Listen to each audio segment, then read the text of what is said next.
So at the onset of this project, we were trying to create an aerodynamic road helmet. Some of the challenges that we had was taking a look at this new form of a helmet and looking at how are we going to get airflow to pass through this helmet so the rider stays relatively cool, but also meet the design goal to have an aerodynamic helmet. We really had to rethink the shape of the helmet. We wanted something much more compact, something that would be more wearable for a longer period of time. When you're racing a bike, most of the power you're putting out is being used to overcome aerodynamic drag. So anything we can do to shave some drag is going to reduce your power consumption.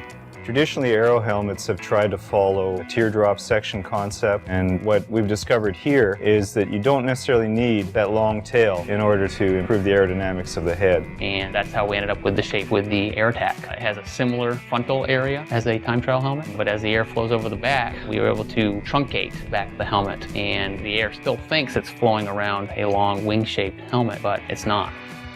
The other neat technology that we are starting to look at would be thermodynamics. As a rider heats up, that can start to affect the performance. So Giro pioneered the use of measuring thermal heat in a head form called the Therminator. What that does is allows us to heat up the head form to human temperature. Then we place thermocouples all around the outside, and we can actually map out areas of the head that are cooler or hotter. And that informs us where vents are working or vents aren't working. So how do we get air to come into a helmet without having to open up huge vents? And we've achieved that through a new fit system. The unique thing about this fit system is that it is the head form now, so it's a much more secure, much more comforting fit. As air hits the rider, it's a very high pressure zone right at their forehead. If we can capture that air, that rider's head will be cooler.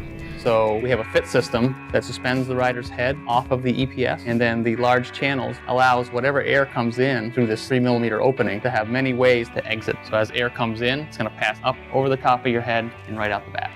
One way to visualize that flow is to pop the helmet into the water and then use dye injection to see how the flow will infiltrate the various ventilation passages and how it comes out. I think one of the other neat things about the helmet is the shield attachment. That was a big challenge in itself. There's 3 magnets in the shield and there's 3 magnets in the EPS. The best thing about this magnetic anchoring is you could have this in your back pocket and ride without it, and then when you decide you need it, is to come up and slip it into place, and it locates and finds itself automatically.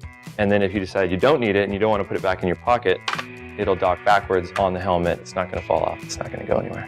From a summary standpoint, I think we achieved our goals of aerodynamics. We achieved our goals for helmet cooling. And I think our weight is right where it needs to be. We have made the most efficient helmet. Sort of the Swiss Army knife of helmets. It fills a new niche. This is a helmet that anybody could really wear. I'm really excited to say that I worked on it, and it's going to be great to see it in the tour this year.